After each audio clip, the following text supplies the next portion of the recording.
Perkenalkan, saya dengan Mela Susanti, tim dari Serba Indo Karawang. Di sini juga ada dengan Kang Teddy dan juga ada dengan Kang Ferdi. Kita sama satu tim dari Karawang. Oke, sebelum kita mulai, maaf sebentar. Ya, sebelumnya saya ucapkan juga selamat bergabung kepada Bapak Haji Wase beserta tim dan juga Bapak Didin Setiawan. Salam kenal Pak dari kami dari Karawang. Ya, alhamdulillah pada kesempatan yang sangat berharga kali ini kita bisa dipertemukan walaupun dalam bentuk virtual, insya Allah dalam keadaan sehat walafiat dan dalam kesempatan yang sangat berharga yang tidak mungkin kita sia-siakan ya pada hari ini, insya Allah. Oke, Bapak dan Ibu semuanya, untuk mempersingkat waktu nih, kita to the point saja. Untuk presentasi kita kali ini, perkenalan dan lain-lain, itu akan disampaikan langsung oleh Bapak Iman Abdurrahman selaku CEO dari Serba Indo Group. Kepada Kang Iman, kami persilahkan. Silakan Kang Iman. Sudah direkam ya Bu Mela ya? Sudah? Sudah ya? Iya. Bismillahirrahmanirrahim. Assalamualaikum warahmatullahi wabarakatuh. Waalaikumsalam. Alhamdulillahirabbil alamin. Alhamdulillah wa syukurillah wa ni'matillah wa mawalah wa la quwwata illa billah. Asyhadu an la ilaha illallah wa asyhadu anna Muhammadan abduhu wa rasuluhu yang ba'da. Amin. Puji syukur kehadirat Ilahi Robi pada kesempatan kali ini kita sudah bisa berkumpul dalam makom yang mudah-mudahan kedepannya ini tidak berhenti di sini ya. Jadi biasanya kalau konsolidasi, sosialisasi itu 1-2 kali, habis itu melempem gitu. Nah, mudah-mudahan ada minimalnya 10% lah, 10%, 15% dari yang hadir itu menimbulkan kontinuitas nanti.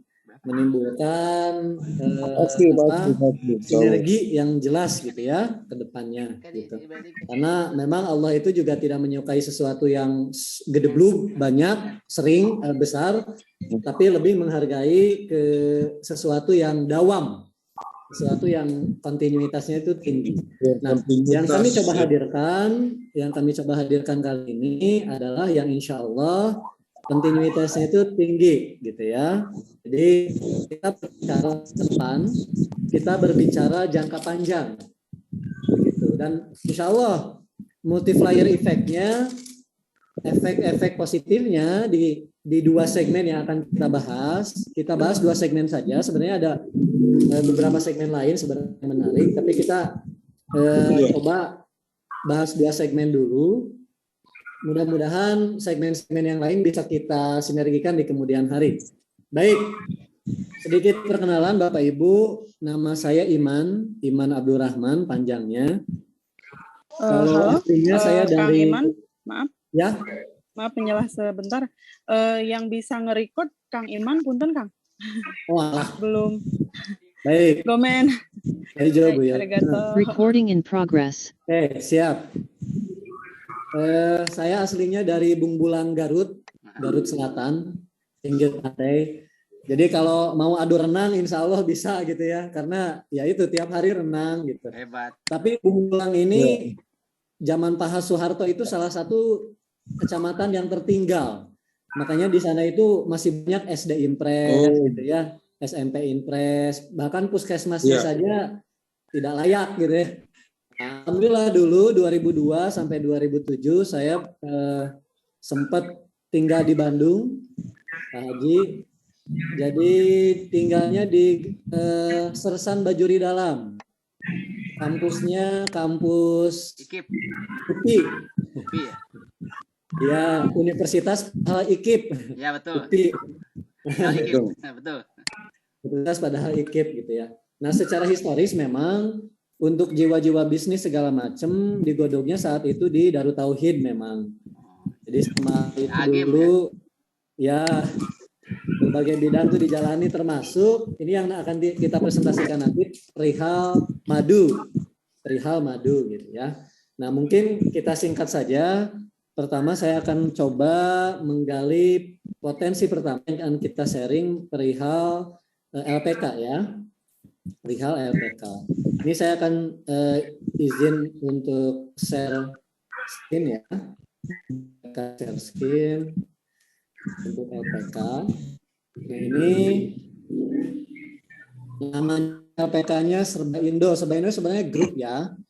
Jadi kita ada PT, ada 2 PT, ada Sintesa Herba 3 SHS, ada Sintesa Nano Herba Internasional SNI, ada juga CV Serba Indo, ada juga LPK, di dalamnya ada BKK, ada BLKLN, ada TUK tempat uji kompetensi, lalu kita juga ada yayasannya 2, ada namanya DAI, Darul Amal Internasional, di bawahnya ada Tahfidzul Quran, Pondok Pesantren, ada juga YES, Yayasan Educare Smart Serba Indo. Dan kita alhamdulillah salah satu pembina kita, salah 2 ya, ada 2 pembina kita di Jakarta. Yang pertama Dr. Gigi Imam. Dr. Gigi Imam ini presiden filantropinya Dompet Duafa. Jadi dulu beliau salah satu pendiri juga. Lalu ada lagi Dr. Hamim. Beliau di Kementerian Agama membawahi KUA nasional. Nah, di salah satu segmen yang kita angkat saat ini adalah tentang vokasional. Jadi Pak Presiden kemarin sudah menyampaikan bahwa salah satu bidang yang akan digemborkan tahun ini adalah vokasional. Kalau tahun-tahun sebelumnya ada BLK komunitas, ada kartu prakerja. Kalau sekarang itu ada program JKP. Program JKP ini ya penggantinya kartu prakerja. Kartu prakerja adalah implementasi Presiden untuk bingung saya menyampaikannya. Implementasi Presiden untuk memberikan cashback atau fee kepada perusahaan-perusahaan sponsor. Makanya kalau kartu prakerja image-nya yang dapat itu perusahaan. Kalau JKP nanti yang dapat itu LKP dan LPK. Dan ini nanti rekanan Serba Indo, kita kemarin dari Kemenaker sudah ketemu Bu Menteri, ada kuota awal itu 10.000 kuota nanti kita diberikan. Jadi JKP ini dicairkannya dari BPJS. Siapa yang dapat JKP ini? Yang dapat adalah 400.000 orang yang kena PHK dan terbiasa bayar BPJS Ketenagakerjaan. Nah, ini nanti hubungannya adalah dengan Proglat atau program pelatihan yang akan kita implementasikan di lapangan. Barangkali ada karyawan-karyawan yang sudah di PHK itu ingin belajar di kita menggunakan program JKP tersebut. Ini akan kita bahas di lain session karena panjang sekali. Langsung saja perkenalan untuk LPK-nya, namanya Serba Indo, Serba Indonesia.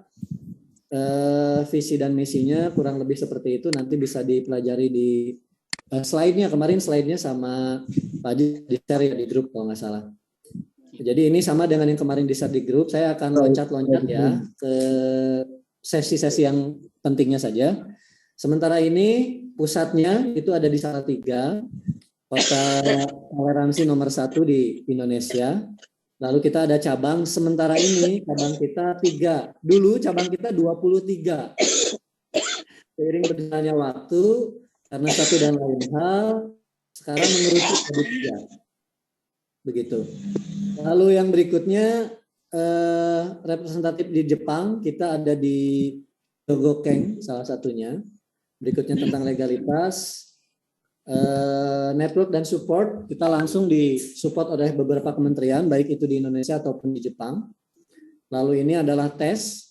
Ini adalah tes yang disesuaikan dengan skill, kompetensi yang dipilih oleh anak gitu. Jadi biasanya magang atau kerja ke Jepang itu tidak mengikuti tes ini. Biasanya. Nah, lembaga kita, LPK kita adalah salah satu yang pertama kali mencetuskan untuk mengikuti tes ini, dan terbukti kalau dulu magang di Jepang itu zaman saya gaji setelah potongan itu 90.000 yen awal masuk Jepang, kita bisa menaikkan 30.000 yen. Jadi kita bisa menaikkan gaji anak-anak itu awal masuk ke Jepang sampai 4 juta rupiah dengan adanya mengikuti tes-tes seperti ini. Begitu. Berikutnya, struktur organisasi kita skip. Lalu ini referensi jobnya ya. Pertama kita ada magangnya itu caregiver bidangnya. Ini caregiver berarti keperawatan. Yang kedua pertanian dan peternakan. Berikutnya pengolahan makanan dan industri. Untuk usia itu antara 19 sampai 29 tahun. Maksimal ketika terbang 30 tahun boleh. Lalu berikutnya, ini persyaratan umum ya. Jadi pria dan wanita tinggi badan 160-150, ijazah minimal SMA, SMK sederajat. Kalau ada yang pakai C, gimana? Boleh-boleh saja, tapi kita tes dulu ya. Ada tes IQ khusus. Untuk pakai C seringkali kita meleset ya. Lalu komitmen menyelesaikan kontrak dan tersedia dana talangan. Berikutnya gambaran program kerja. Yang pertanian ini yang paling pojok. Jadi karena di Jepang 4 musim otomatis kerja ada yang di luar, ada yang di dalam. Kalau musim panas kecenderungannya dibuka greenhouse-nya. Kalau musim dingin full di greenhouse rata-rata seperti itu. Lalu ada segmen job lain di sini, termasuk peternakan, keperawatan, packaging dan lain-lain. Berikutnya unggulan kita ya. Pertama seleksi ketat prapendidikan. Jadi setiap adik-adik itu ada seleksi dan ketika sudah masuk ke asrama itu ada semacam ujian kekuatan anak untuk mengikuti ini, untuk mengikuti pembelajaran. Jadi nanti ada percobaan 2 minggu di LPK. Kalau 2 minggu ini anak tidak mampu mengikuti ritme yang ada di LPK, yang ada di asrama, maka mohon maaf, si peserta itu pulang. Begitu. Karena kasihan, kalaupun dilanjutkan dia nggak akan mungkin mampu mengikuti ritme. Gitu. Jadi daripada anak ini nanti bermasalah di Jepang atau bermasalah ketika proses, mending kita cut dari awal. Begitu. Lalu berikutnya transparansi visa. Semua anak-anak kita sebelum terbang sudah kita surati ke KBRI dan KJRI. Bahkan ini tersistem dalam sistem pemberkasan. Nanti akan saya jelaskan kemudian. Berikutnya transparansi kontrak kerja. Jadi kalau TKI untuk kontrak kerja itu ada 2. Ada kontrak kerja yang didaftarkan ke kementerian, ada kontrak kerja yang ditandatangan dengan anak. Kalau kita nggak ada seperti itu, kontrak kerjanya 1, apa yang ditandatangani oleh anak di kontrak kerja itulah yang dia dapatkan. Jadi tidak ada perbedaan. Berikutnya kurikulum pembelajaran segala macam. Ini Bapak Ibu di pojok kanan itu ada flashcard istilahnya. Jadi flashcard ini rangkuman dari buku-buku yang tebal. Jadi buku-buku Jepang ini sangat tebal sekali. Agar anak-anak itu memahaminya lebih mudah, kita bikinkan flashcard seperti itu. Berikutnya bimbingan intensif disiplinan, budi pekerti, fokus belajar maupun menjalani kontrak kerja. Jadi memang di kami konsepnya itu semi pondok gitu. Jadi kita malah untuk sanksinya itu malah semi militer ya, karena kita memberlakukan sanksi fisik untuk anak-anak itu. Nah berikutnya ada mentoring Kobinus atau Komunitas Bisnis Nusantara. Ini langsung dihadirkan beberapa pengusaha ya untuk mentoring adik-adik. Termasuk mentoringnya dilakukan oleh kakak tingkatnya yang sudah sukses, kakak tingkatnya yang sudah bisnis. Lalu ini gambaran kegiatan belajar mengajar dan interview selama ini. Dan ini fasilitas kampus kami, kita menempati lahan 7.500 meter persegi, tepat di belakangnya Masjid Agung, Kota Salatiga. Untuk yang cabang training centernya ada 2 titik lagi. Total kapasitas kita di Salatiga itu 2.500 orang untuk kapasitas belajar mengajarnya, termasuk asrama ya. Jadi ada asramanya juga. Baik, begitu. Lalu ini sedikit testimoni, mungkin bisa dibaca-baca nanti. Berikutnya ini akreditasi kita. Perlu saya sampaikan, Serbaindo ini satu-satunya di Indonesia yang terakreditasi level N4. Jadi level 4 ini adalah level pembelajaran bahasa Jepang. Jadi kita yang terakreditasi satu-satunya antara ini belum saingan. LPK besar seperti Minori, JIK juga belum sampai titik ini. Berikutnya ini database kita di kementerian ya, di Kementerian Tenaga Kerja. Jadi kalau Bapak Ibu buka website kementerian, tinggal diketik Serba Indo, di situ sudah muncul, termasuk kegiatannya dan lain-lain. Berikutnya ini adalah detail login khusus untuk LPK SO. Jadi ada LPK biasa, ada LPK SO. Nah, kita sudah levelnya di titik SO atau Sending Organization. Di sini bisa rekom paspor, rekom pemberangkatan, data keberangkatan, dan lain-lain. Berikutnya, ini kurikulum dan suplemen pendidikan. Jadi kita mengutamakan yang namanya mahabbah atau kecintaan, terutama kecintaan kepada Allah. Kami memahami dan menyadari dan sudah meyakini bahwa kalau anak-anak ini dekat dengan Allah, maka kecenderungannya dia untuk belajar lebih mudah, hafalannya lebih cepat, proses belajarnya juga lebih cepat. Begitu. Ini gambaran jadwal kerja di Jepang, lalu gambaran medical check up ketika sebelum terbang, semua sudah diterjemahkan. Lalu gambaran slip gaji dan bonus. Jadi Bapak Ibu, adik-adik kita selain dapat gaji itu ada beberapa perusahaan, tapi mostly ya kebanyakan itu ada dapat bonus ya. Bonusnya itu lumayan, antara 200 sampai 300% dari gaji, setahun dapatnya 2 kali. Jadi anak-anak itu kalau di PNS seolah-olah dapat gaji ke 13, 14, 15, 16. Jadi 1 tahunnya itu gajiannya seolah-olah 16 bulan gitu. Nah, ini gambaran menu makan. Memang di asrama itu anak-anak diberikan makan sehari 3 kali. Diberikan juga fasilitas laundry, wifi, dan lain-lain. Ini mapping pembelajarannya. Berikutnya kegiatan sehari-hari, realisasi mentoring. Ya, jadi adik-adik diajarkan, dibimbing untuk bisnis, senangnya lele misalkan. Kita bimbing untuk bisnis lele, senangnya agrobisnis, kita bimbing juga. Mau masukin produk ke Indomaret, kemana kita bimbing juga. Gitu, ini produk-produknya. Demikian. Nah, ini agar enggak numpuk ya, agar tidak menumpuk, mungkin kita bagi 2 sesi ya. Sesi pertama tentang LPK, yang kedua tentang kewirausahaan. Monggo barangkali ada pertanyaan atau mau dipandu Bu Mela, silakan. Kita tampung pertanyaan.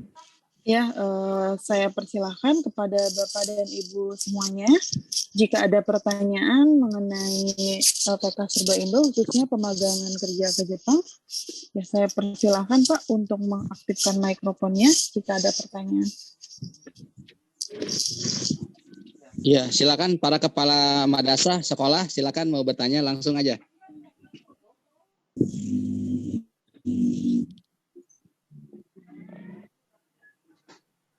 Monggo Pak Lutfi, Bu Rina, Pak Otib, Pak Syeful, mangga. Ibu Tuti, Billy Ayah Pak Tarosan, mangga.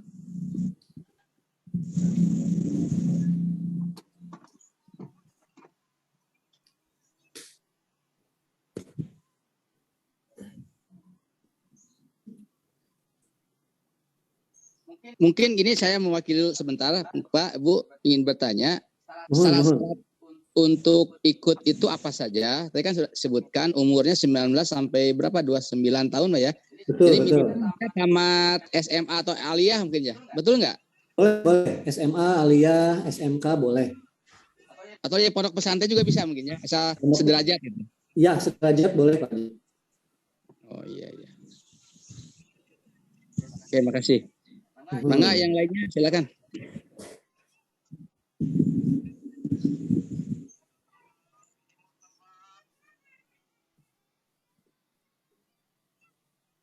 Jadi nanti untuk sekolah yang mengirimkan juga kita ada semacam benefit. Jadi benefitnya itu kita sampaikan itu untuk pengembangan pendidikan gitu ya. Jadi per anak itu sudah kita alokasikan nominal tertentu untuk pengembangan pendidikan di sekolah tersebut begitu. Ada nominal khusus Pak Haji. Nanti di MOU ada rinciannya nanti. Oh gitu. Betul. Jadi ada semacam apa cashback lah ke bahasa lainnya. Betul, ada cashback, betul, ada cashback seperti itu. Itu pelatihannya berapa bulan? Saya lupa lagi tadi. Berapa bulan, Bu? Untuk pelatihannya sendiri, kalau kurikulum kami itu antara 5 sampai 6 bulan, ditambah nanti pemantapan 1 sampai 2 bulan. Ada juga di dalamnya pelatihan kompetensi. Misalkan bidangnya pertanian, nanti kita ada semacam magang di Indonesia beberapa minggu untuk bidang pertanian. Kalau bidangnya itu keperawatan, ada juga magang di bidang keperawatan. Begitu. Jadi kalau anak bertanya, orang tua bertanya, berapa lama sih ke Jepang? Memang Jepang beda dengan TKI, gitu. Ya. Jadi kalau ke Jepang itu kita sebenarnya 1 tahun aja, gitu. Oh, dengan belajar bahasanya mungkin. Betul. Paling lama bahasa, fisik, mental, disiplin. Iya, iya. Oke, siap.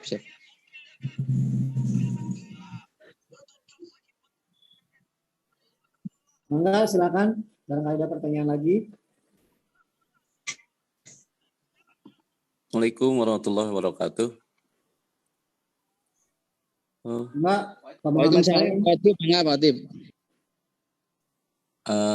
Terima kasih waktunya dan terima kasih saya sudah bisa gabung di LPK Sawarindo ini untuk mendengarkan paparan yang telah disampaikan tadi oleh, mohon maaf ini saya belum, ini tadi terlambat. Ada terlambat masuk ya, terlambat masuk jadi tidak tahu dari awal. Tidak tahu dari awal, jadi tadi dengan Bapak siapa ini teh? Pak Iman. Pak Iman ya, terima kasih Pak Iman. Oh ya Pak Iman, LPK Sawarindo Screen.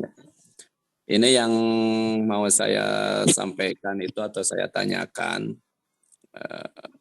apakah di dalam LPK ini hanya untuk dikirim ke luar negeri atau mungkin di kewirausahaan di Indonesia itu dulu aja. Terima kasih. Ya, terima kasih Bapak. Kalau kita fokus di kirimnya ke Jepang aja Pak. Sebelumnya kita kirim ke Ceko, Polandia, Jerman, Australia. Tapi akhir-akhir ini satu dan lain hal ya, terlalu banyak permasalahan di sana. Kita lebih memilih hanya fokus ke Jepang Bapak. Begitu. Kalau kewirausahaannya nanti justru adik-adik yang pulang dari sana kita bimbing Pak. Gitu ya. Iya. Iya. Itu Bapak. Oh iya. Jadi yang baru pulang dari Jepang nanti baru kita bimbing atau disalurkan di perusahaan-perusahaan umpamanya di pertanian atau peternakan yang agro yang ada di Indonesia gitu. Kami nggak berharap seperti itu Bapak. Justru yang pulang dari sana jadi bisnismen Pak. Oh iya. Jangan cari kerja. Kami gagal mandiri, kalau mereka cari kerja Bapak. Justru mereka menciptakan lapangan kerja. Betul. Gitu. Betul. Ya. Alhamdulillah selama ini justru mereka berwirausaha itu ketika masih di Jepang Bapak. Jadi banyak siswa kita yang buka Indomaret, siswa kita yang kita arahkan buka Rocket Chicken, Serba Samba, SS, ada juga yang steak, ada juga yang martabak, franchising aja yang mudah gitu. Termasuk juga misalkan ada orang tuanya itu yang seneng agrobisnis, kita kan ekspor juga Pak, getah pepaya. Getah pepaya itu 1 kilogram kami beli 100.000 sama Serba Indo. Jadi nanti yang nanam getah pepayanya orang tua supply ke kami ekspor ke Jepang. Gitu. Tapi yang pepaya yang diterima oleh Sawarindo itu adalah pepaya yang dihasilkan oleh anak-anak yang pernah di Sawarindo gitu. Iya, betul. Gitu. Kita selain di getah pepaya juga permintaan yang besar ada vanili, ada minyak astiri. Minyak astirinya ada yang dari kayu putih, serai merah, ada juga nilam Pak. Dari pohon nilam untuk bahan parfum. Ekspor kita ke Jerman, ke Eropa. Jadi banyak sebenarnya segmen-segmen yang bisa digali. Cuman kalau saya bahas semua terlalu panjang. Nanti aja yang serius, yang ingin gabung, misalkan supaya siswa dulu, atau kerjasama wirausaha dengan jualan madu gitu ya, reselling madu, itu baru kita bimbing untuk bisnis yang lain, Bapak. Begitu. Kalau potensinya luar biasa, masih sangat banyak sekali. Gitu Pak Otip. Oh iya, terima kasih.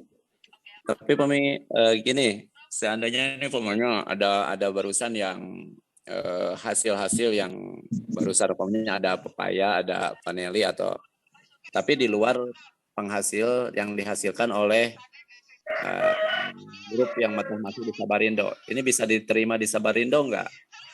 Begini Pak, yang nerima getah ke kami itu adalah yang memberikan job ke kami. Oh iya. Ya, jadi seringkali ada masalah klasik di masyarakat tentang modal. Makanya pelaksana itu kami mewajibkan, pelaksana itu adalah adik-adik kita atau orang tua dari adik-adik yang terbang ke sana Pak. Karena apa? Nanti masalah modal kan selesai. Gajinya 20-30 juta loh Pak 1 bulan. Iya. Kan udah nggak ada masalah, bahkan perusahaan yang menerima barang itu pun memodali mau kalau potensinya besar. Begitu. Jadi ini ada simbiosis mutualisme. Kami pernah ngambil dari swasta langsung seperti itu gitu ya. Tapi pihak Jepang ketika tahu bahwa hal itu menyalahi MOU kami dengan mereka, ya mereka juga kecewa dengan kita gitu loh. Paham Pak. Itu makanya semua hal yang kita kerjakan itu satu paket Pak. Kita ada paket sidat, belut sidat yang dari laut itu di Kemambiakan. Itu kan kalau di Jepang namanya unagi. Kebutuhan Jepang satu hari itu 500 ton Pak. Dan itu dipenuhi 95% impor mereka. Karena di negara mereka sendiri sedikit produksinya. Nah, sidat itu 1 kilo kami terima bisa sampai 175.000 1 kilo. Gitu. Tapi kita kalau dengan swasta seringkali gagal, Pak. Cuman kalau kita mengerjakannya itu dengan adik-adik kita itu sukses. Kenapa? Ada ikatan di situ, Pak. Adik-adik kita pun dari segi modal sudah nggak ada masalah. Adik-adik kita pun karena pelaksananya orang tuanya juga kan akan hati-hati menciptakan produk tersebut gitu. Seperti itu. Jadi ada beberapa hal sisi-sisi psikologi yang sudah kita pertimbangkan baik-baik sekian puluh tahun terakhir agar suksesinya tinggi, Bapak. Iya. Begitu, Pak. Oh iya, terima kasih Pak Iman. Hatur nuhun Bapak, sami-sami. Assalamualaikum. Mangga yang lainnya. Jadi Bapak Ibu sekalian, magang vokasional ke Jepang ini menurut saya adalah salah satu solusi yang cepat untuk bagaimana menciptakan orang-orang kaya baru, OKB gitu ya. Karena kan nanti si adik-adik ini kalau sudah terbang, dia bisa membantu tetangganya, bisa membantu adik kelasnya, bisa membantu saudaranya yang kurang mampu nanti. Jadi ini adalah salah satu shortcut, salah satu akselerasi yang tercepat kalau menurut saya untuk meningkatkan taraf ekonomi di lingkungan kita. Begitu. Termasuk, mohon maaf, apabila Bapak Ibu ada yayasan, ya ini juga salah satu hal tercepat untuk kita dapat donatur tetap. Gitu. Karena otomatis dengan income yang tinggi, apalagi kami mengajarkan di sini akhlakul karimah, mengajarkan ruqyahnya mereka juga kita godok, kesadaran mereka untuk berbagi juga kita biasakan tiap hari, gitu. Insya Allah ini akan jadi kader-kader terbaik dari sekolah-sekolahnya Bapak Ibu sekalian. Saya pikir seperti itu.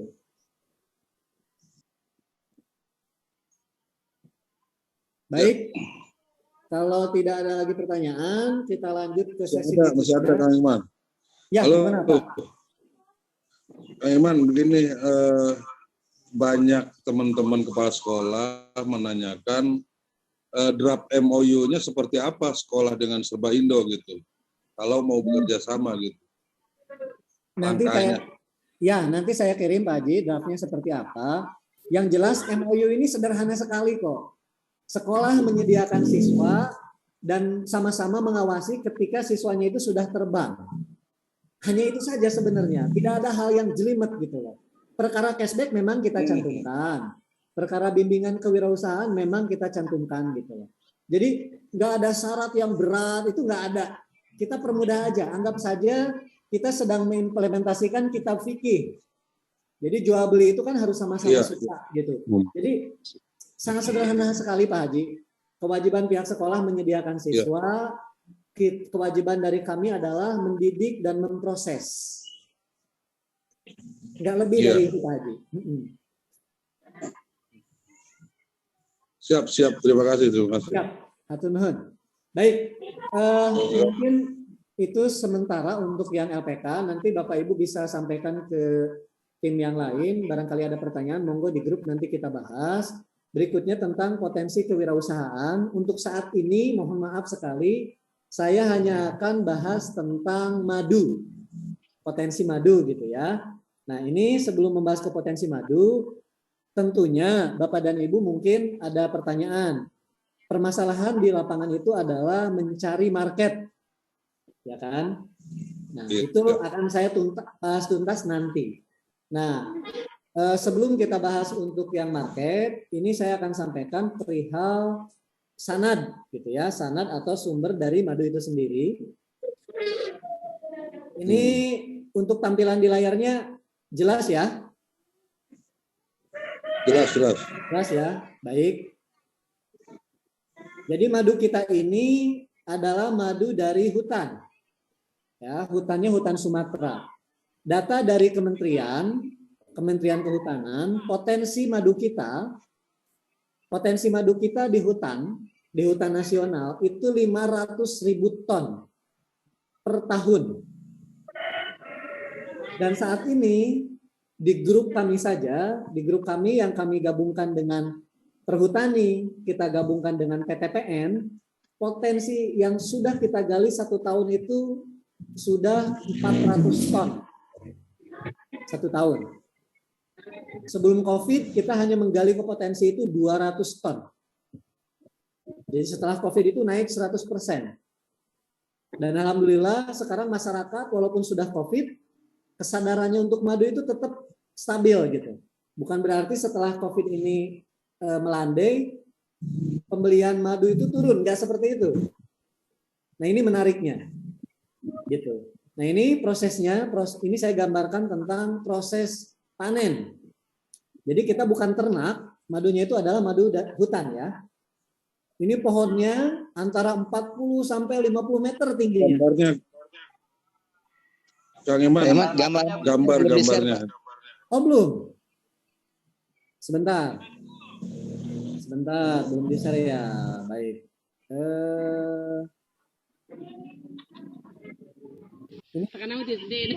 Ini. Iya. Ini itu 40 sampai 50 meter. 1 pohon itu bisa panen 1 ton. Satu pohon itu bisa 1 ton. 1 pohon itu antara 20 sampai 50 sarang. Ya. Lalu untuk sarangnya itu bentuknya seperti ini sarangnya.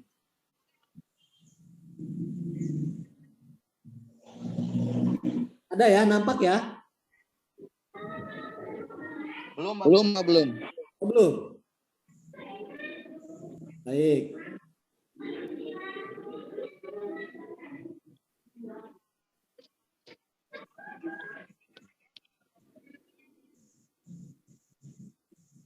Nah ini sarangnya. Udah nampak ya? Diperbesar, Pak.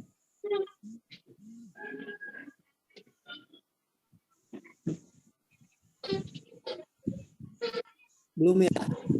Bentar.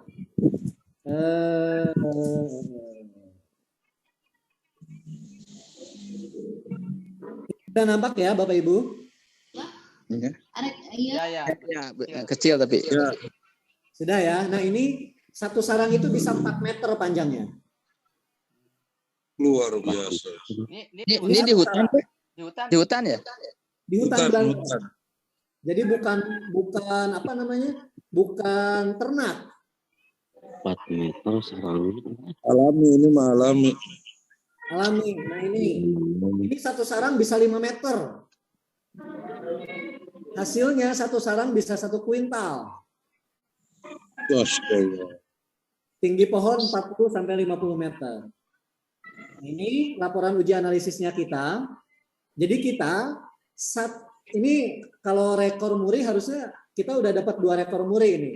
Rekor muri pertama adalah satu-satunya LPK di Indonesia yang bisa mencetak level N4. Yang tadi itu akreditasi. Yang kedua, kita satu-satunya di Indonesia yang dapat uji SNI dari Kementerian Perindustrian untuk madu hutan liar. Jadi jenis madu kita adalah madu hutan liar multiflora namanya. Ini adalah barometer ujinya. Kita ada 18 item barometer uji. Ini sudah diakreditasi oleh Sukovindo dan Kementerian Perindustrian langsung. Setiap 3 sampai 5 tahun sekali itu dicek ke wilayah, ke titik di mana kita panen gitu, seperti itu. Ya. Ini cara naik ke pohonnya ya. Lalu ini beeswax ya, salah satu varian dari madu juga. Ini dibikin dari sarangnya. Jadi dari sarang lebah itu jadi beeswax. Beeswax ini salah satunya untuk minyak rambut. Dibikin juga untuk bahan sampo, bahan sabun dari beeswax juga. Nah ini madu hutan bawang hitam. Ini bentuk kemasan yang barunya. Seperti ini. Jadi ini kombinasi dari madu dan bawang hitam yang difermentasi 2 kali. Kemudian segala macamnya nanti kita bahas referensi khusus.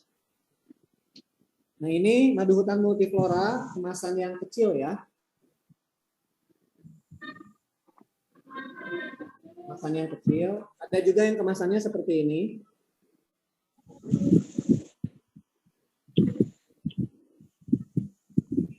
Ada juga ini sari cacing ya. Sari cacing ini untuk demam, COVID-19, lalu mah kronis karena di dalamnya kan ada kunyit, yang anak-anak yang kurang nafsu makan dan lain-lain. Itu pakai sari cacing ini.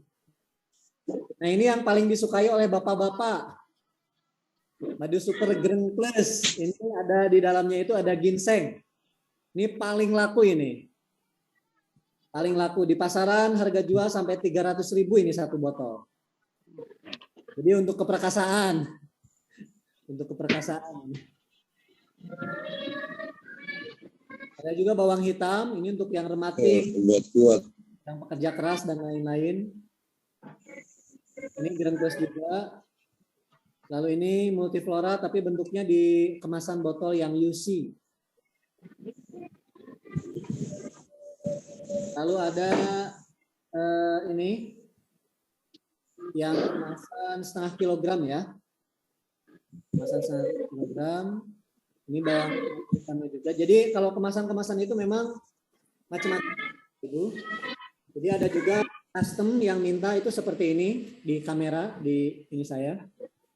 Ini yang tidak bisa netes ya, yang kayak madu TJ, gitu. Jadi kalau dibalik itu kalau nggak ditekan dia nggak netes. Yang madu, yang seperti botol seperti ini.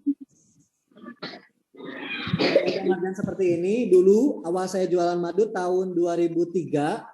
Ketika merek lain itu jual 60.000, saya jual yang seperti ini 15.000 sampai 20.000. Tahun 2003, saat itu emas masih di bawah 100.000.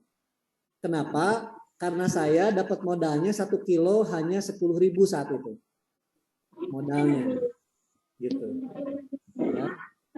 Yang paling biasa di madrasah atau di pondok pesantren itu yang kemasannya seperti ini, 1 kilo.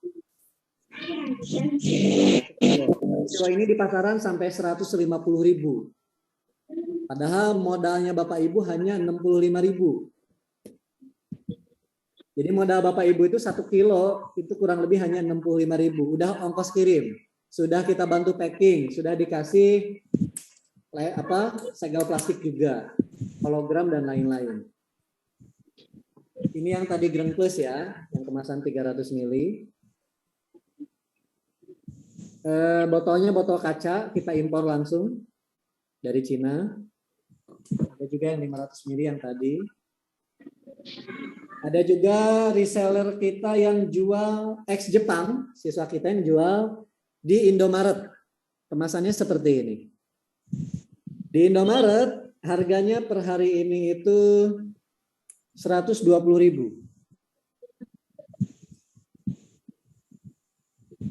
120.000. Ini kemasannya 400 gram. Kemasannya ini 400 gram bobotnya.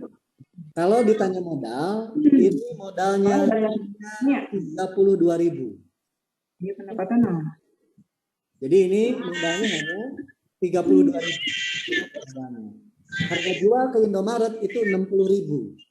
Indomaret jualnya 120.000. Gitu. Jadi dari kami sama, dari kami 1 kilonya 60.000. Ya, seperti itu. Ini potensi yang sangat besar untuk kita garap karena nanti Bapak Ibu bisa pakai merek sendiri ya. Bisa pakai merek sendiri. Termasuk nanti saya akan bimbing cara pemasarannya nanti. Jadi nanti kita akan bimbing untuk cara pemasaran itu siapa ya ini?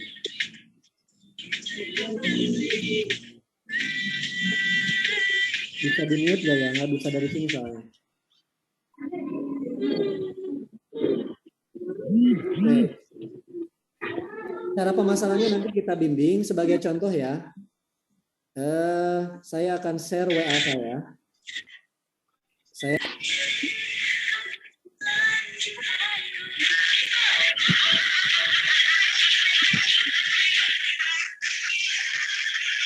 AC off itu kameranya. Ya. Ini akan saya share WA saya. Saya akan ketik, ini kan WA-nya harus WA bisnis ya. Jadi di WA bisnis ini, di pencarian saya klik salam sehat dan semangat, itu langsung muncul. Nah ini adalah nomor-nomor yang nanya tentang madu.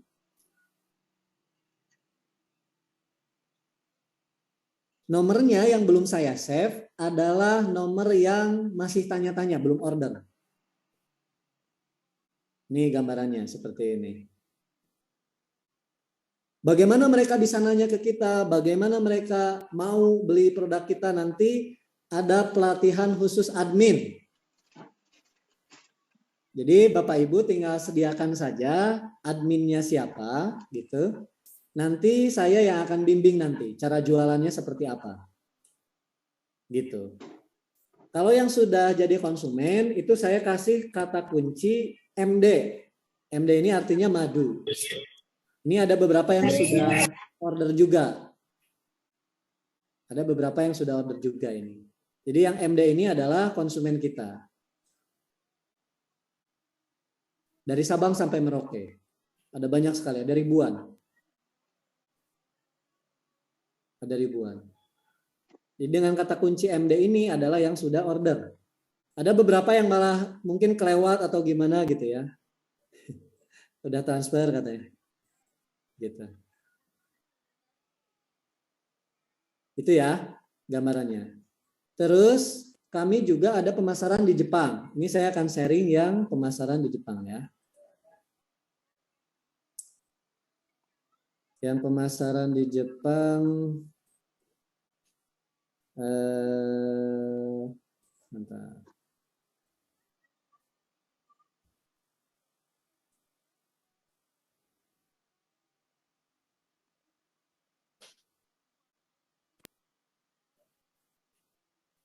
Nah ini Bapak Ibu, ini adalah contoh konsumen kita di Jepang. Sudah ada sekitar 10.817. Jadi kami ada admin ini tinggal input jam berapa mau nyampe paketnya, karena di Jepang memang boleh disetting paket itu nyampe jam berapa. Ini adalah alamat dari konsumen, ini barang yang dibelinya, lalu ini harga yen dan komisinya ya. Seperti itu. Ini pun sama, metodenya mirip dengan yang tadi ya, dengan yang tadi di WA, dengan yang di WA ini. Gitu. Itu mungkin sementara, monggo barangkali ada pertanyaan, mangga dipersilakan, khusus untuk yang madu. Hatur nuhun.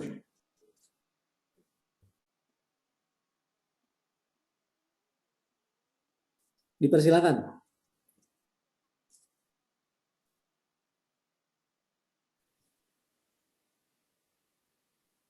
Mungkin ingin. Assalamualaikum warahmatullahi wabarakatuh. Waalaikumsalam warahmatullahi wabarakatuh. Bu Tuti, mangga. Pak Iman, saya mau tanya untuk modal awal berapa ya? Terus untuk yang tadi, yang LPK tadi saya mau tanya, itu mulainya untuk pendaftarannya kapan? Terus untuk pembiayaannya seperti apa? Saya kurang begitu paham ya. Baik. Untuk pembiayaan saya akan buka rundown-nya ya. Di sini kita ada rundown sebentar.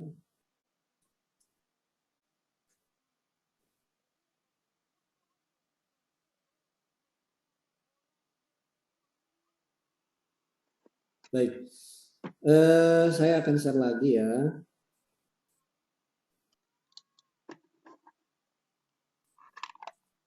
Nah, ini Bapak Ibu. Jadi untuk Jepang ini, untuk job Jepang ini, kita kan tadi ada runutan-runutannya ya. Kita ada runutan-runutan untuk step by step-nya ya. Jadi pertama kan sosialisasi. Misalkan ada anak-anak yang minat, sekian orang, kita sosialisasi dulu. Dan ketika sosialisasi, diwajibkan ada orang tua. Jadi by Zoom boleh, dikumpulkan di satu titik boleh, fleksibel. Kalau misalkan bisa dikumpulkan di sekolah satu titik, kami berbicara, itu lebih bagus. Tapi kalaupun mau di rumah, anak-anak kumpul beberapa titik, misalkan 10 anak di satu rumah gitu ya, bareng dengan orang tua, monggo.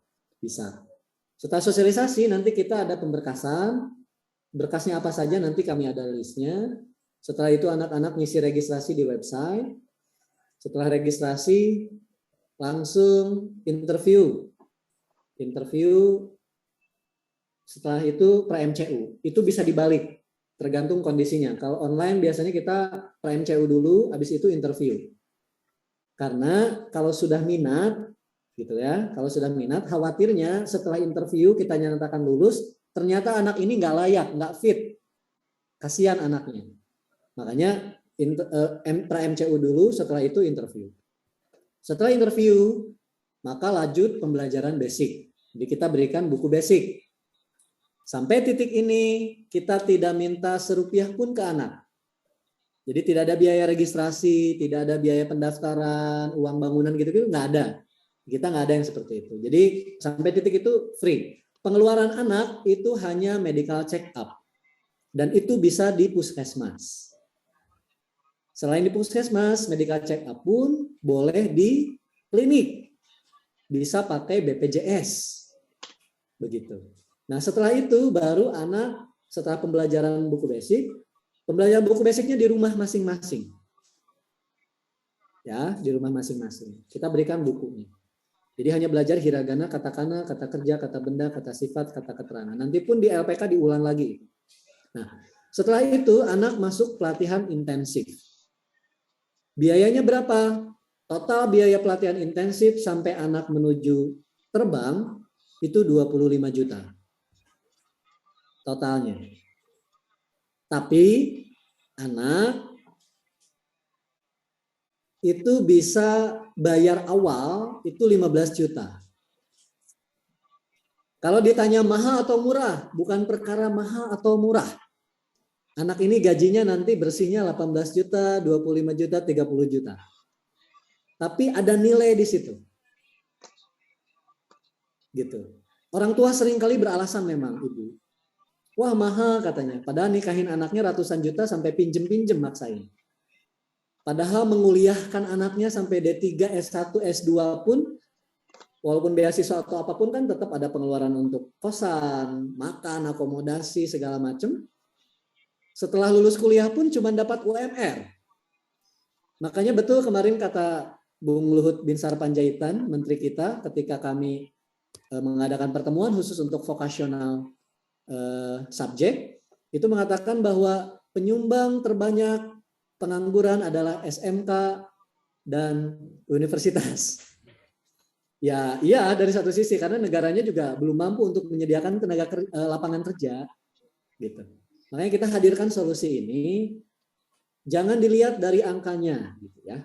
25 juta, 15 juta ini bernilai sekali karena sudah mencakup itu tadi, ada persiapan fasilitas, ada sarana prasarana pendidikan, catering makan sehari 3 kali, laundry juga, biaya pendidikan, modul, buku-buku, booking job, ada biaya tes, seragam olahraga dan lain-lain.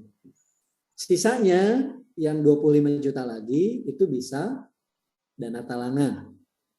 Begitu. Jadi kalau masalah LPK Bu Tuti kurang lebih seperti itu. Nah, jadi totalannya itu total 50 juta totalnya. Kalau di kami. Ini termasuk yang paling hemat di Indonesia karena rata-rata 50-70 juta itu tidak dikasih makan. Begitu. Kalau di kita kasih makan ya anak-anak. Baik, itu untuk yang LPK. Yang kedua mengenai modal awal, sebenarnya diawali dengan 20 kilo, 30 kilo sudah bisa, Ibu. Berarti dengan modalan awal misalkan 20 kilo ya kali 60 ribu, 1,2 ya. Dengan 1,2 juta sudah insya Allah sudah bisa. Untuk variannya, ukurannya boleh milih. Mau ukuran yang, misalkan ukuran yang tadi yang paling kecil ya. Adit yang paling kecil, Adit. Yang paling kecil itu modalnya kisaran Rp8.000. Nanti harga jualnya Rp15.000. Gitu. Misalkan yang itu mau 20, sisanya yang kecil yang 210 gram. Lalu sisanya lagi yang besar itu boleh milih. Gitu Ibu, mangga barangkali ada pertanyaan lagi atau sanggahan? Cukup Ibu ya. Mohon. Mangga anu sanesna.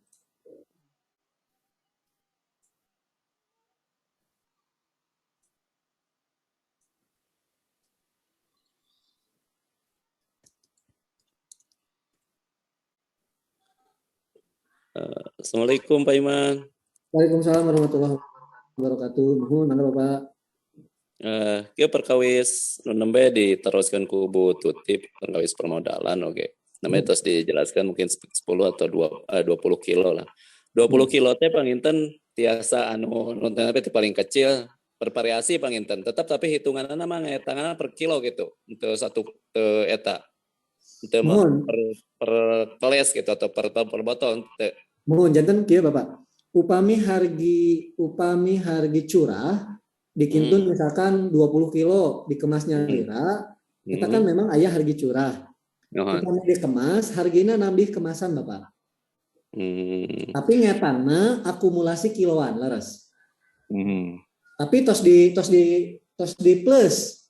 Kan memang anu paling abot di Yaumul Mizan orang kan perkawis timbangannya. Mohon. Dan kusim kuring memang upami 1000 gram terus ditambahan 25 gram gitu. 50 gram gitu. Nah, iya nu tadi kemasan 60 mili, bobotnya kinten-kinten 80 gram. 80 gram iya modalnya kirang langkung sekitar 7 ribuan lah. 7 ribuan. Harga icana 15.000 gitu. Berarti 60 gram itu kan upami madu kita mah memang konsentrasinya tinggi, gasnya tinggi, aya busa oge. Janten konsentrat.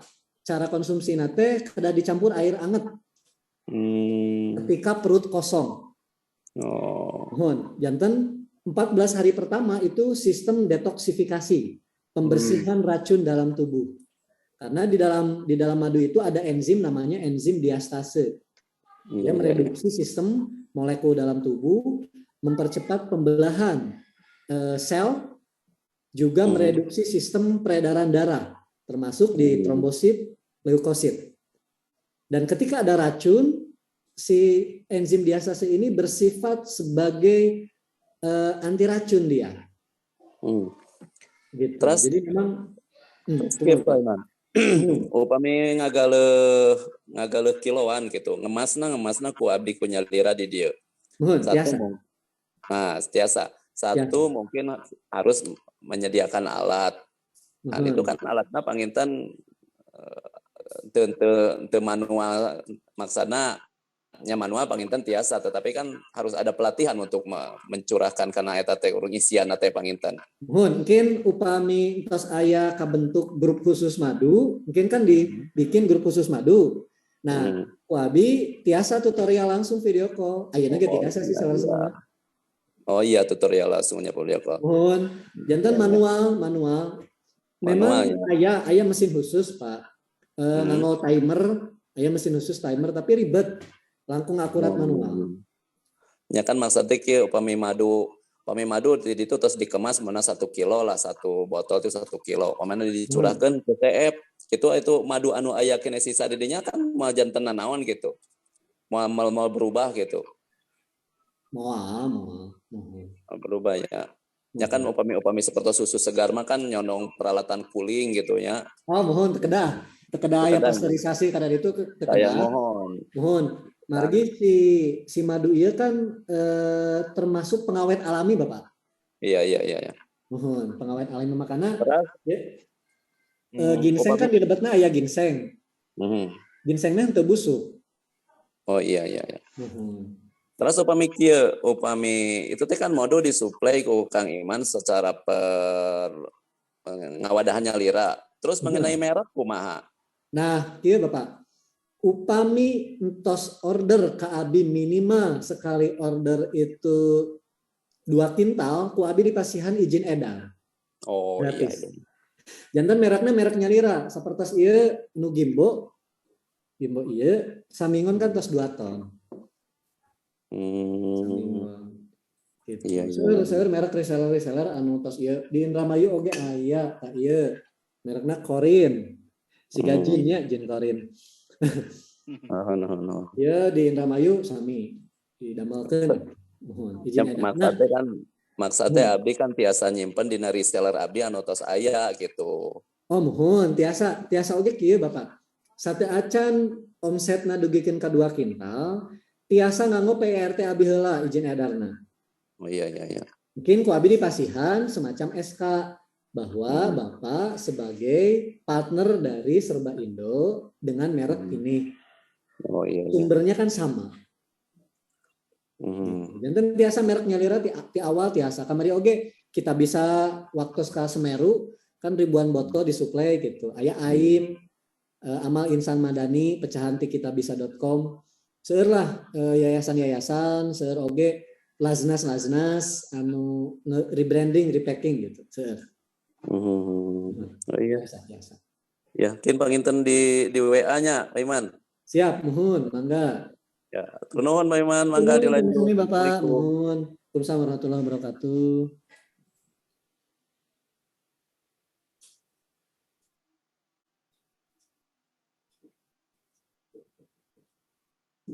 Mangga, pilih aya patarsan sanes.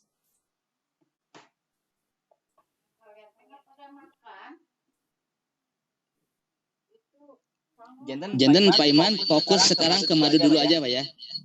Mohon, karena ya itu tadi istri kita kan nggak mau di madu Pak Haji. Ya mungkin beberapa pondok pesantren juga kelihatannya berminat tuh untuk distributor madu kelihatannya tuh. Mohon, di Jawa Timur kita ada 7 pondok pesantren yang sudah repacking rebranding. Sampai kita ke Sumeneb, Madura, sampai kita ke Mataram, Maluku, Serdang Bedagai, di Sumatera teras, madu Sumatera, wih ka Sumatera seueur Pak. Pondok-pondok pesantren di Goa, di Parigi Mautong, di Morowali, di Poso beredar. Siap. Ya alhamdulillah, upami repacking, rebranding mah kita insya Allah akan sulit ditumbangkan. Karena merek kita kan macam-macam di lapangan. Tidak hanya serba Indo gitu. Oh iya. Nuhun. Upami punten di Lajang. Halo Pak Iman. Nuhun mangga Bapak. Selain madu, merek-merek anu nyondong di Sabarindo anu memang anu kayutana sangat penting di masyarakat naon wae Pak Iman? Mun di antawisna janten turunan si madu teh seueur salarasna. Aya anu sareng bawang hitam. Teras aya anu campuran sareng bunga ginseng. Aya anu campuran sareng bunga telang. Aya nu campuran oge sareng bajakah anti cancer. Itu turunan-turunan diversifikasi ti madu, turunan-turunan teh seueur Bapak. Kita aya 120-an jenis berbagai khasiat. Gitu. Mung teu acan sadaya aya izin edar memang. Janten kusim kuring dikaluarteuna pelan-pelan. Aya oge nu namina teh teh tegap. Tehna aya nu bentukna celup, aya nu cair. Tegap itu akronim dari teh gadis kembali. Kita seueur naon segmennya khusus gitu. Segmennya khusus.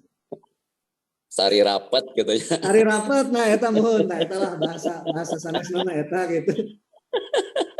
Upami bapak-bapakna kan nganggo grengkles.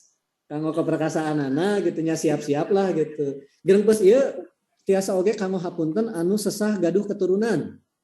Tah itu. Mohon janten abdi 3 tahun terakhir teh di daulat ku pasien-pasien sareng ku konsumen kedah ngawaris nami Bapak. Mohon memang aya treatmentna janten dia 14 dinten 14 hari sebelum masa subur si suamina naleueut ieu tiap pagi dosis tunggal pagi hari ketika perut kosong 1 gelas air anget diminum terus setengah gelas dicampur 1 sendok istri-istrina konsumsi anu madu hitam ieu janten madu hitam ieu mereduksi produksi progesteron upami madu anu grengkles mereduksi produksi testosteron janten sistemnya itu di level pengobatan itu ada level probiotik, di atas level probiotik ada level enzimatik, di atas level enzimatik itu ada level hormonik. Nah, kita sudah memiliki semua itu. Jadi produk diversifikasi kita sudah di level hormonik, sudah juga di level enzimatik. Begitu. Malihan alhamdulillah seueur pasien anu ibu-ibu nate yuswa 55 tahun atos menopause menstruasi deui Bapak. Bahkan aya nu tos lahiran, aya nu tos positif tos gaduh putra. Yuswa 55. Gitu. Jadi mereduksi kanggo naon namina teh kesuburan. Alhamdulillah tos seueur tesimen. Tapi itu tadi treatment yang kita ajarkan memang hapunten kalau obat kimia itu bersifat cespleng tapi mengendapkan resin atau mengendapkan racun. Makanya tidak heran ketika zaman dulu belum ada hepatitis, belum ada cancer kan variannya seueur pisan gitu nya. Karena ya sepuh-sepuh urang mah biasa nyeker, biasa lalapan oge mentah kan gitu. Urang kan seueurna junk food, berminyak dan lain-lain gitu kan. Sepuh-sepuh urang seueur kana umbi-umbian, sepuh-sepuh urang seueur kana nu alami lah gitu.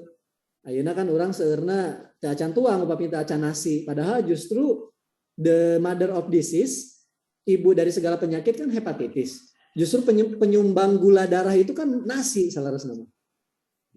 Gitu. Nah, kita memang tidak hanya jualan. Jadi kita juga pelan-pelan mengedukasi masyarakat bahwa herbal itu tidak instan. Herbal itu ketika dikonsumsi 14 hari pertama itu adalah detoksifikasi. Menghancurkan, mereduksi racun dalam tubuh. Di hari ke-15, hari ke-16 itu menormalisasi tubuh. Menormalisasi tubuh gitu. Seperti itu. Bahkan upami anu biasa herbal, abi janten simkuring janten saksi hidup pun aki kelahiran 1886. Pupusna pas abi di Jepang tahun 2010. Kalarsan abi di Jepang 10 tahun. Waktu di itu si pun aki pupusna teh di yuswanya 114-an tahun. Pupusna. 124 punten. 124. Anjeunna salah sawios rahasiana teh memang herbal.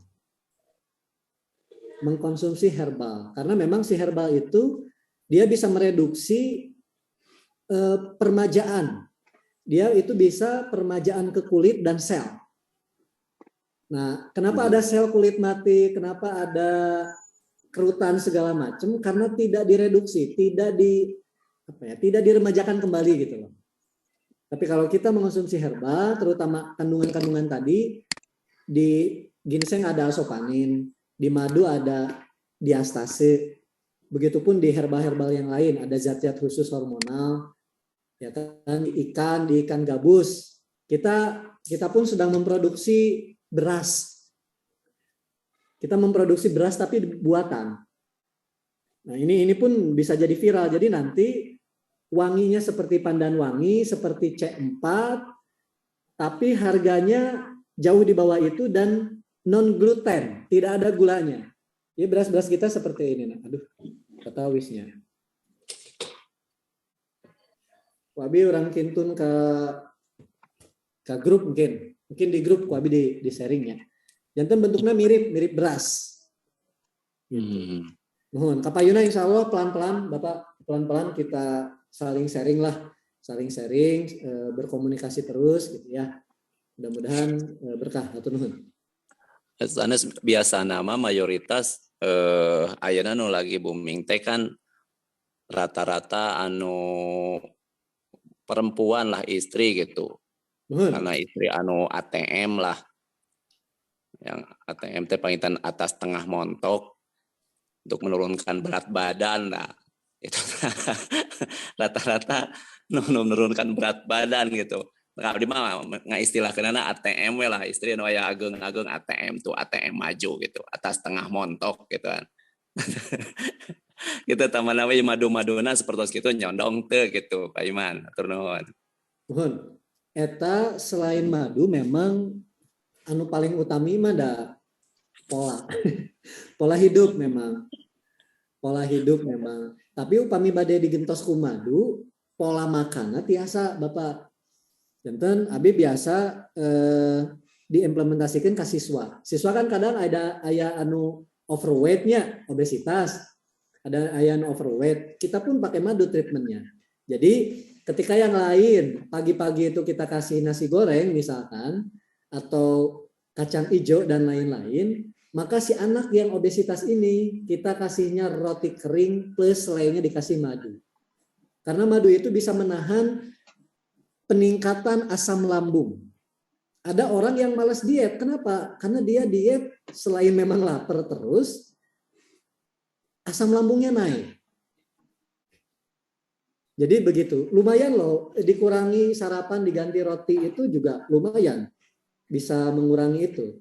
Yang kedua, pola yang kedua adalah olahraga memang. Anak-anak kita setiap pagi kan olahraga wajib. Kalau tidak ada keinginan itu ya wassalam, ATM terus memang. Gitu. Yang pola yang ketiga, kalau di kami, kita berikan kates kalau kata orang Jawa. Di pasihan gedang. Jadi makan malamnya nasinya 1/4 atau 1/3, sisanya kates. Karena gedang, kenapa kita pilih gedang? Karena kan murah. Karena gedang itu murah. Nah, khusus untuk yang nasi, kami pun dengan beberapa ahli, kita ada beberapa tim. Masuk di dalamnya ada ahli gizi, ada beberapa profesor juga. Yang kita memang konsentrasikan untuk yang tadi itu Bapak, nasi. Bagaimana nasinya itu kenyang, tapi 70% selain diserap, 70% itu balik ke asal. Ini sedang kita ciptakan juga, kita sedang create hal itu. Karena itu tadi saya sudah mencoba berbagai metode Kalau di LPK kita mah kan kita bisa paksa anak, Pak. Kalau ibu-ibu mah, aduh susah. Kalau kita ngatur pola makan, tiba-tiba ibu-ibu mah, aduh itu tantangannya berat gitu ya. Mengarahkan ibu-ibu untuk segera olahraga juga berat gitu. Makanya satu-satunya cara tetap kita kasih makannya, silahkanlah yang sebanyak-banyaknya makan. Tapi itu tadi 30% saja yang diserap oleh tubuh, bikin sebeh, bikin wareg, tapi 70%-nya kembali ke asal. Begitu. Itu Bapak, hatur nuhun. Pak Tommy, mangga.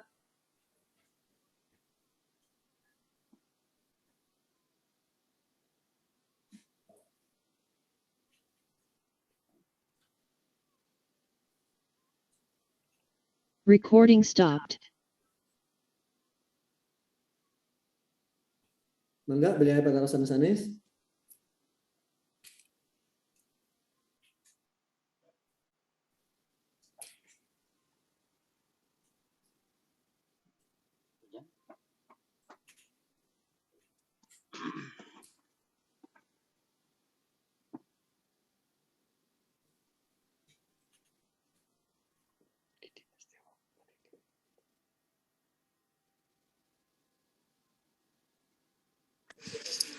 Silakan kepada Bapak dan Ibu semuanya. Jika ada pertanyaan lain, kami persilahkan, Pak. Ya, silakan Bu, jika ada pertanyaan.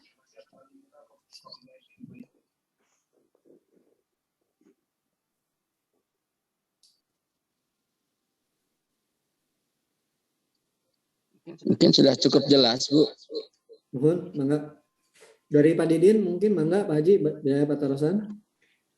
Ya mungkin ke depannya setelah Zoom ini mungkin ada sebagian yang tidak hadir, nanti minta rekamannya mungkin Bu yang pertama.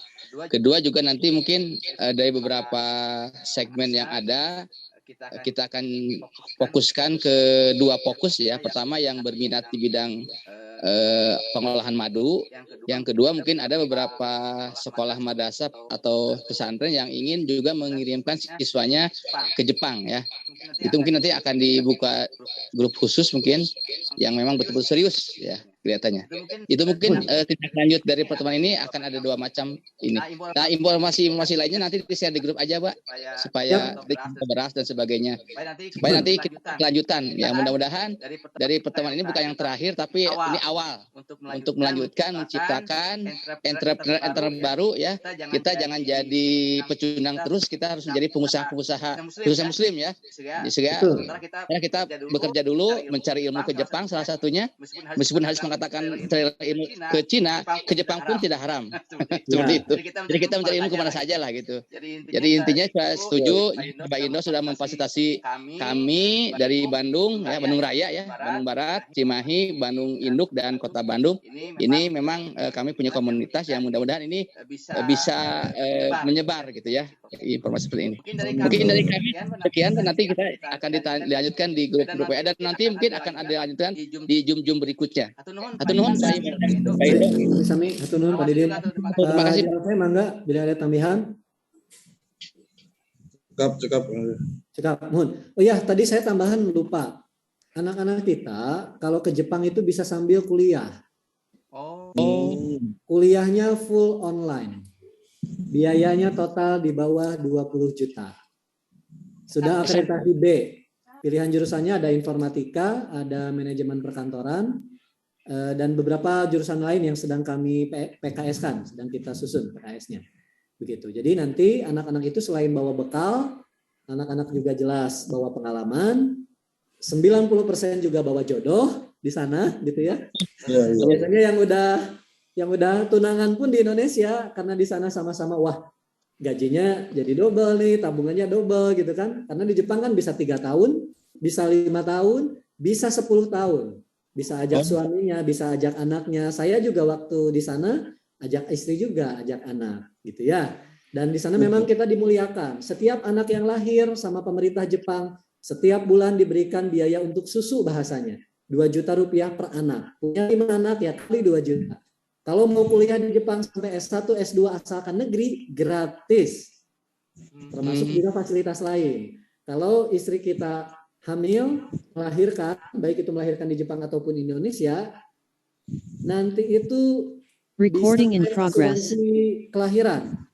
Jadi satu kali lahiran itu 60 juta dapat dari pemerintah Jepang. Per anak ya, 60 juta itu. Dan banyak benefit-benefit lain yang saya pikir, mohon maaf, mungkin di Amerika, di Eropa segala macam tidak akan kita dapatkan gitu ya. Karena bab satu fikih tentang toharoh, bab toharoh itu ya mohon maaf, bukan negara Muslim yang menjalankan, tapi Jepang gitu ya. Termasuk hal lain ya, manajemen waktu, tepat waktu, tepat janji, tidak pernah menyalahi aturan dan lain-lainnya itu ya memang ya Jepang mah salah satu kiblat terbaik kalau menurut saya pribadi gitu ya. Seperti itu. Jadi itu mungkin tambahan-tambahannya, termasuk misalkan ada adik-adik kita yang ke sana itu sudah S1, mau S2 bisa. Ya, S2 online full pun ada. Jurusannya manajemen tapi baru satu. Begitu mungkin beberapa hal yang saya sampaikan. Saya mohon maaf apabila ada kata-kata yang kurang berkenan. Bu Mela, Pak Teddy, terima kasih. Pak Haji Wasep, Pak Didin, dan Bapak Ibu sekalian yang hadir. Mudah-mudahan dengan tidak mengurangi rasa hormat, kami mohon maaf apabila ada kata-kata yang kurang berkenan. Terima kasih sekali lagi. Assalamualaikum warahmatullahi wabarakatuh. Waalaikumsalam. Recording stopped. Waalaikumsalam warahmatullahi wabarakatuh.